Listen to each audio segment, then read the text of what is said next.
네, 안녕하세요. 데이업의 이경민입니다. 오늘은 신라 교육을 같이 살펴보도록 할 텐데요. 억가 참치 사업을 하는 회사일수록 억가가 중요하죠. 그래서 이제 이 억가가 절감 효과까지 좀 기대가 되는 상황을 조금 넘어가고 있지 않나라고도 생각이 드는데요. 이 상황을 좀 같이 한번 살펴보도록 할게요. 24년 상반기 참치 어획 기업들이 또 주가가 상승을 하고 있는 배경에는 아무래도 참치 업가 하락으로 인한 수익성 기대가 조금 큰 것 같습니다. 조금 더 살펴서 말씀을 드리게 되면은, 업가가 또 이제 조금 변하고 있는 움직임을 보이고 있는 것 같은데요. 23년까지는 참치 업가가 계속 상승을 했었습니다. 근데 이제 원자재 비용이 상승하고 기업들의 그 수익성에 또 영향을 미쳤죠. 보시는 것처럼 23년에 이렇게 적자의 폭을 냈던 거는 아무래도 억가의 영향이 컸기 때문에 적자를 조금 냈었다라고도 보실 수 있겠는데요. 그만큼 억가의 요소가 중요하다라고 볼 수 있겠습니다. 바로 비교해서 보셔도 전, 전분기와 크게 매출 차이가 없음에도 불구하고 오히려 매출액이 늘어났음에도 불구하고 적자를 기록한 걸 보면서도 확연히 비교할 수 있는 대목이기도 하죠. 어쨌든 이 원자재 비용 상승은 기업의 수익성에 직결적인 영향을 미칩니다. 근데 이제 24년에는 아까 보셨듯이 매출액이 다시 흑자로 드러난 걸 볼 수 있죠. 직전 분기랑 비교해 봐서도 수익성이 크게 개선됐다는 걸 볼 수 있습니다. 그래서 이 24년에 들어서 참치약과가 하락을 하면서 톤당 1,500달러까지 떨어졌었는데요.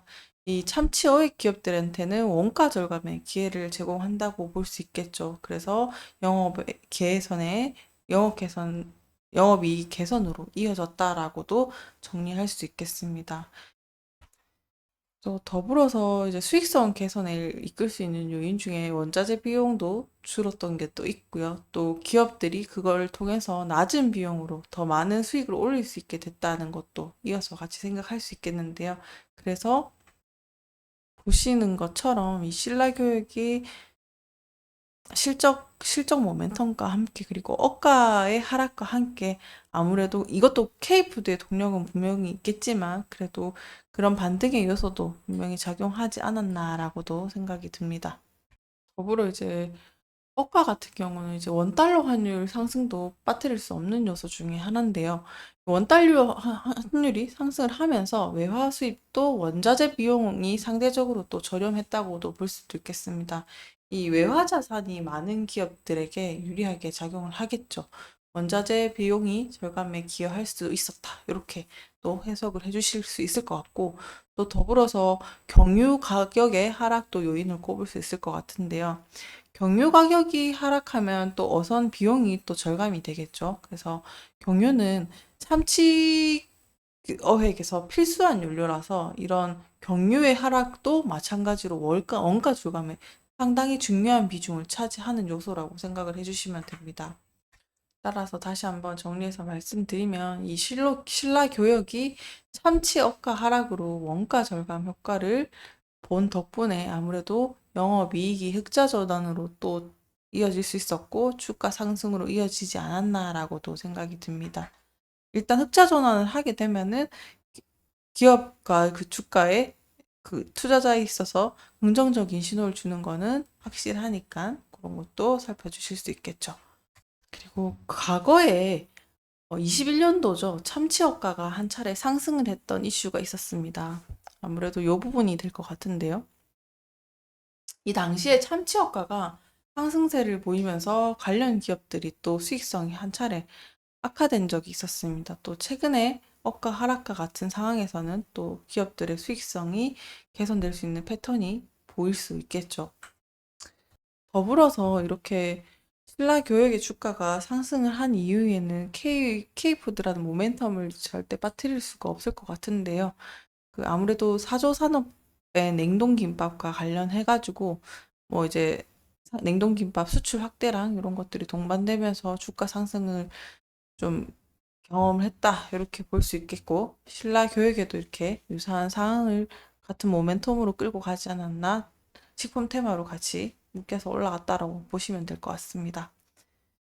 그러면 앞으로 이제 참치 억가가 계속 하락이 된다고 가정을 하게 됐을 때를 또 그려봐야 되겠죠. 아무래도 억가의 추이가 가장 중요한 시사점인데 그게 계속 하게 되면 아무래도 원가 절감으로 이어지고 또 신라 교육이 지금 최근 크게 흑자를 냈던 영업이익 또한 더 많이 개선될 수 있는 여력 그다음 또 최근에 주가 하락이 살짝 빠지는데 다시 또 추가적인 모멘텀이 작동할 수 있다는 여력이 또 생길 듯 합니다.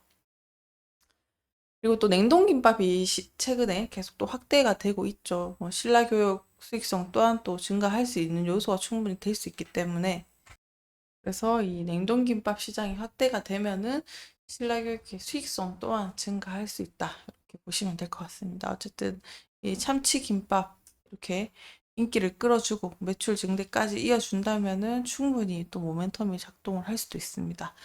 하지만 또 반대로 또 생각해 보셔야 될 것은 언제든지 이 잠재적 리스크는 존재하죠.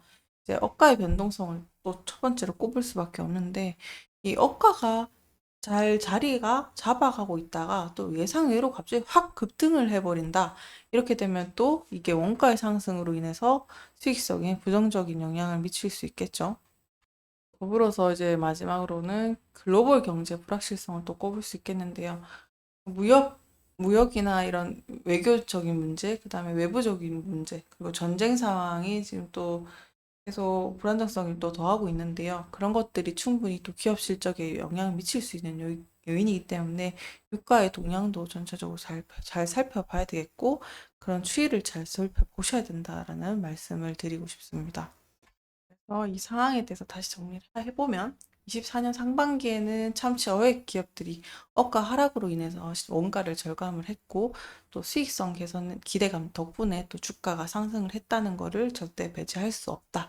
그래서 참치 억가가 23년까지는 상승을 하다가 24년부터는 톤당 1,500달러로 하락을 하고 있는 추세이니 원달러 환율 상승이랑 경유 가격 하락이 추가적인 원가 절감을 가져왔다는 것을 꼭 기억을 해 주시고요. 그리고 신라 교역 영업이익이 흑자 전환으로 주가가 36% 정도 상향된 것도 이 때문이다라고도 보시면 될 것 같습니다. 제일 중요한 거는 향후에 참치 억가 하락이 지속될 것으로 보이니까 냉동김밥 모멘텀까지 계속 확인하시면서 주가 차트를 살펴보셨으면 좋겠습니다. 네. 오늘도 시청해 주셔서 감사합니다.